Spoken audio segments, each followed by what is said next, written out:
কেলটু রে, এই কেলটু, তুই কি রাতে কি চুরি করতে গিয়েছিলি? কই না তো। তাহলে তুই পোল্ট্রি মুরগির মতো ওরকম করে ঝিমোচ্ছিস কেন? আরে দোস্ত, কি বলবো, এত যে গরম পড়ছে না কয়েকদিন, যে আমার রাতে না আর ঘুম হচ্ছে না। বলিস কি কেলটু, তোর তাহলে কি রাতে ভালো করে ঘুম হচ্ছে না? না রে মদন বড়, ভালো করে আমার রাতে না ঘুম হচ্ছে না। শোন তাহলে, আমি তোকে একটা টোটকা বলছি, সেই টোটকাটা প্রত্যেক দিন রাতে শুনবি, তাহলে তোর তাড়াতাড়ি ঘুম চলে আসবে। কি টোটকা মদন বড়? তাড়াতাড়ি বল, তাড়াতাড়ি বল। টোটকাটা বলছি, মন দিয়ে শুনবি বটে। খেলে খেলে পান্তা ভাত গিলেলে, গিলেলে গিলেলে পান্তা ভাত গিলেলে, খেলে খেলে পান্তা ভাত খেলে, গিলেলে গিলেলে পান্তা ভাত গিলেলে। পান্তা ভাত তো খেলে পরে ঘুম তো আসবে দম করে। পান্তা ভাত তো খেলে পরে ঘুম তো আসবে দম করে। খেলে খেলে পান্তা ভাত খেলে, গিলেলে গিলেলে পান্তা ভাত গিলেলে। পান্তা ভাত তো গিলে ফেলো, যত খুশি ঘুম মারো। সাথে কাঁচা লঙ্কা হলে খেতে লাগবে ভালো, কাঁচা একটা পেঁয়াজও। ভাত খেয়ে শুয়ে পড়ো, নাক ডেকে ঘুম মারো, জাগাতে পারবে না কেউ।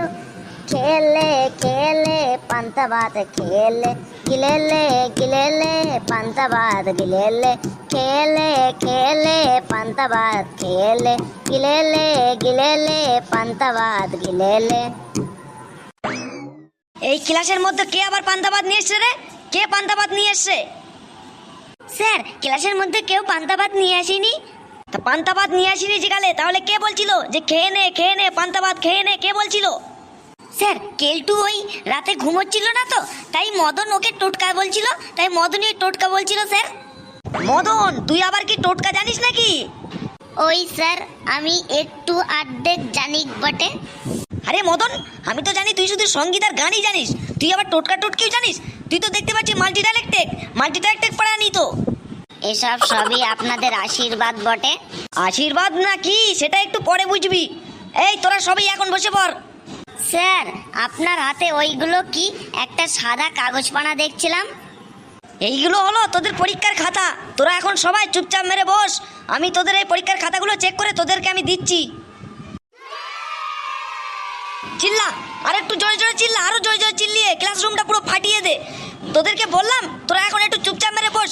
তোদের আর কিছু খাতা দেখতে বাকি আছে, এই খাতাগুলি আমি চেক ইন করে তোদেরকে আমি দিয়ে দিচ্ছি। তাহলেও তোরা যা চিল্লাচিল্লি করছিস, যেন মনে হচ্ছে যেন মাছের বাজার লেগেছে এখানে।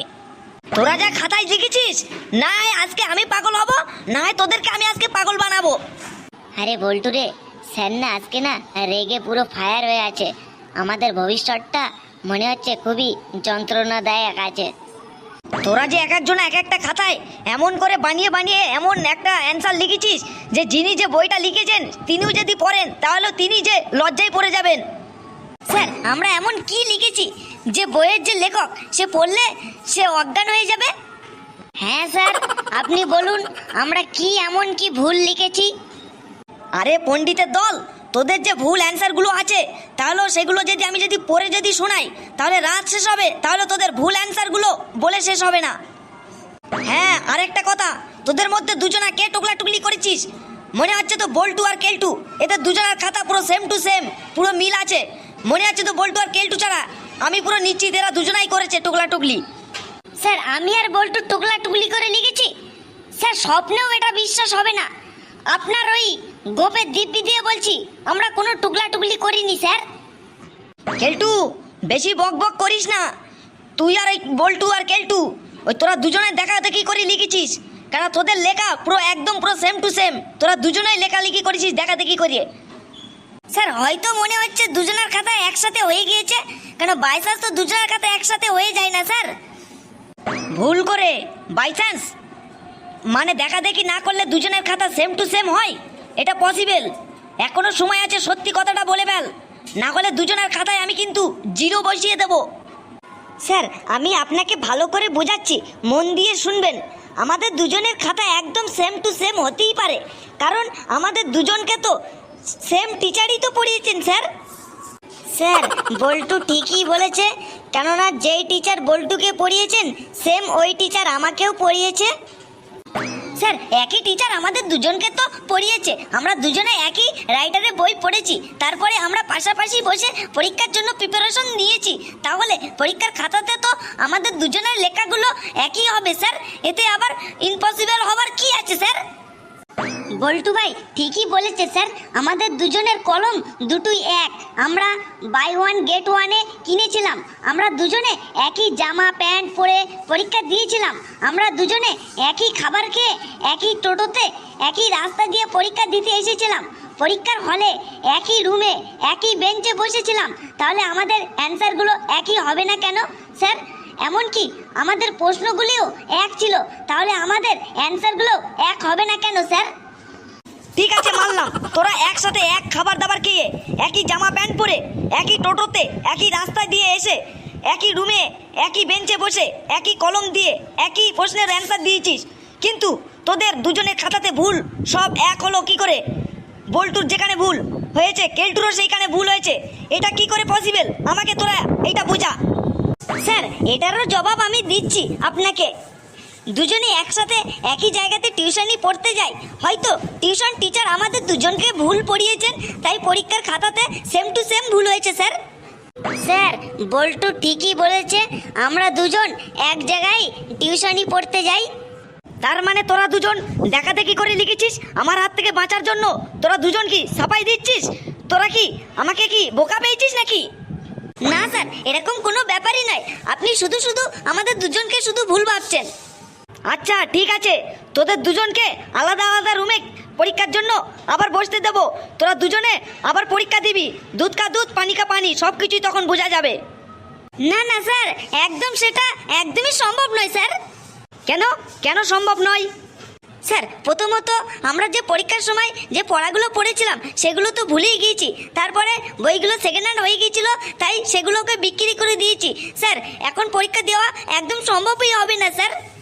হ্যাঁ স্যার বল্টু ঠিকই বলেছে, আমিও বইটাকে সেকেন্ড হ্যান্ডে বিক্রি করে দিয়েছি স্যার। ঠিক আছে, তাহলে এখন চুপচাপ বসে থাক, do not open your ডান্টি mouth.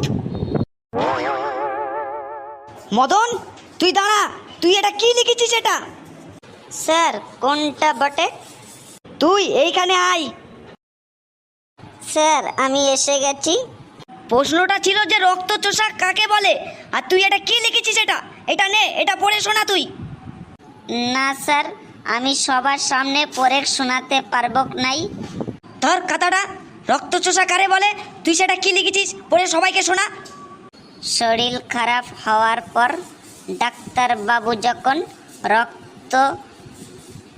রক্ত পরীক্ষা করতে বলে, তখন রক্ত পরীক্ষা করার জন্য রোগীর শরীর থেকে ইঞ্জেকশনের মাধ্যমে যারা রক্তটা টেনে বের করে কানে, তাদেরকে রক্তচোষা বলে। যেমন আমার ছোট মামা একজন রক্তচোষা, ওনার গ্রামের সব রোগীদের রক্ত বের করে আনে, নিয়ে আসে টেস্ট করার জন্য। শুনলি তো সবাই, রক্ত পরীক্ষা করার জন্য যারা রোগীর দেহ থেকে রক্ত বার করে নিয়ে আসে তাদের নাকি রক্তচোষা বলে। তাহলে তুই বল মদন, তোকে আমি এই অ্যান্সারের জন্য কত নম্বর দেব? প্রশ্ন এসেছিল পর্বতের ওপরে ওঠার সময় পর্বত আরোহীরা পিঠে অক্সিজেন সিলিন্ডার নিয়ে যায় কেন? তুই তাতে কি লিখেছিস সবাইকে পড়ে শোনা।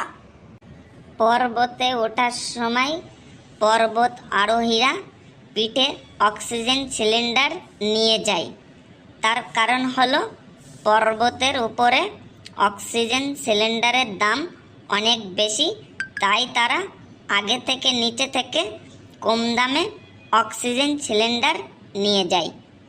শুনলি তোরা সবাই, পর্বতের উপরে নাকি অক্সিজেন সিলিন্ডারের দাম বেশি, তাই তারা আগে থেকে কম দামে অক্সিজেন সিলিন্ডার নিয়ে যায়। তুই যদি এরকম ভুলভাল অ্যান্সার দিস তাহলে তোকে আমি কত নাম্বার দেবো বল, তুই বল।